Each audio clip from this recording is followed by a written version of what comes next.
네, 사랑하는 성도님들, 기독교에서 사용하는 단어 중에서 은혜라는 단어는 그 의미의 깊이를 가늠하기가 정말 어려운 단어들 중에 하나입니다.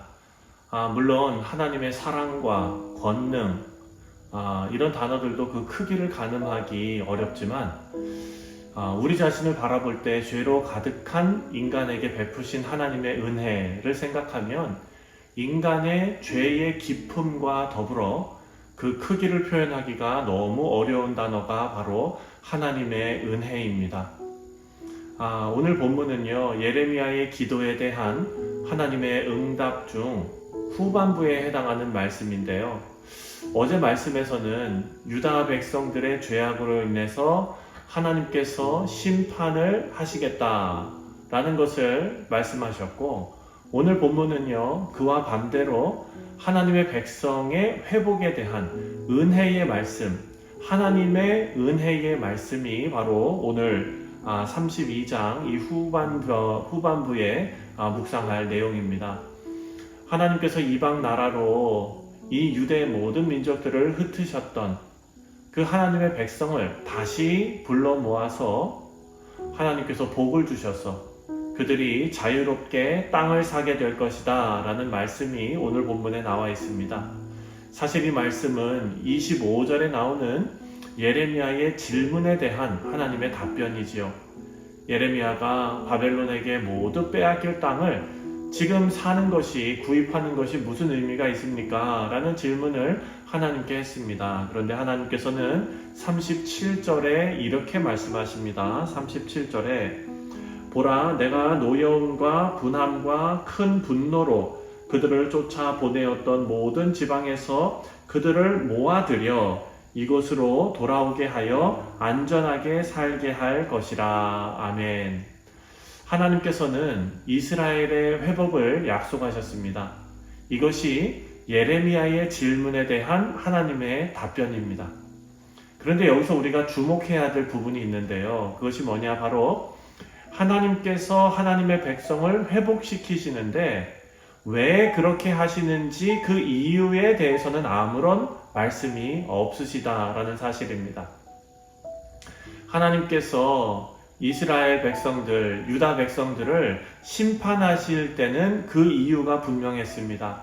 바로 이 하나님의 백성들이 우상 숭배를 했고 하나님을 멀리했고 하나님께 마땅히 올려드려야 할 예배를 우상에게 갖다 바치는 그런 죄를 범했기 때문에 심판을 받게 됩니다. 하지만 그저 하나님의 선택을 받은 하나님의 백성들을 회복시키시겠다라고만 오늘 본문에 그 회복의 이유에 대해서 그냥 말씀하시는 겁니다. 우리 사랑하는 성도님들, 하나님께서 왜 회복시키시는 이유에 대해서 아무런 설명을 하지 않으실까요? 그것은 하나님께서 우리를 구원하시는데 그 어떤 이유가 있는 것이 아니기 때문입니다. 하나님께서 아까도 말씀드렸지만 하나님의 백성을 심판하시는 데는 이유가 있었습니다. 그것은 그들의 죄입니다. 그래서 하나님께서는 우리가 어제 묵상한 말씀에서 유다가 심판받는 이유를 정확하게 밝히셨습니다. 하지만 유다가 구원받을 어떤 이유와 근거에 대해서는 아무 말씀도 하지 않으시고 또 그 이유와 근거가 유다에게는 없었습니다. 유다는 구원받을 만한 결정도 하지 못했고 구원받을 만한 의인도 없었습니다. 유다가 구원받은 것은 하나님께서 하나님의 백성을 향한 사랑과 긍휼과 은혜가 있으시기 때문에 가능했던 일입니다. 그래서 하나님께서는 유다가 회복될 것을 미리 알려주시면서 그 이유에 대해서는 아무런 말씀도 하지 않으신 것입니다. 사랑하는 성도님들, 우리가 하나님의 자녀가 된 것도 이와 같습니다. 죄인이 구원을 받는 것은 전적으로 하나님의 무조건적인 은혜로만 이루어집니다. 타락한 유다가 하나님의 은혜로 회복된 것처럼 죄인들도 하나님의 전적인 그리고 무조건적인 은혜로만 구원을 받게 되었습니다. 우리 사랑하는 성도님들, 우리 모두는 하나님의 백성입니다. 그 의미는 우리 모두가 구원받았다는 사실입니다. 이 구원받은 하나님의 백성들은 하나님의 무조건적인 은혜에 대해 분명한 깨달음이 있어야 합니다. 사도 바울은 자신이 자랑할 것은 예수 그리스도의 십자가밖에 없다고 그렇게 고백하지 않았습니까? 우리가 하나님의 자녀가 된 것은 전적인 하나님의 은혜에 기인한다라는 것을 알아야 합니다. 사랑하는 성도님들, 여기서 끝나는 것이 아닙니다. 하나님께서는 우리를 구원하시고 또한 우리가 끝까지 성도로 남게 되도록 우리를 견인하십니다. 그것도 하나님의 은혜의 결과입니다. 38절과 39절 말씀입니다. 그들은 내 백성이 되겠고 나는 그들의 하나님이 될 것이며 내가 그들에게 한 마음과 한 길을 주어 자기들과 자기 후손의 복을 위하여 항상 나를 경외하게 하고. 아멘. 여기 보면은요, 하나님께서 우리에게 한 마음과 한 길을 주시겠다라고 하셨습니다. 성도가 하나님을 경외하는 삶을 살 수 있는 것은 우리의 믿음이 뛰어나서가 아닙니다.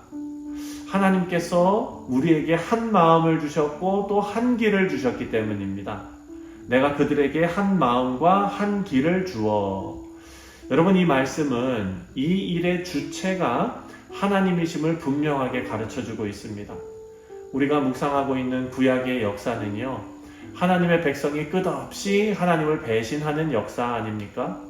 이 말은 다시 생각해보면 하나님께서 그 긴 역사 동안 하나님의 백성을 오래 참아 오셨다라는 의미가 됩니다.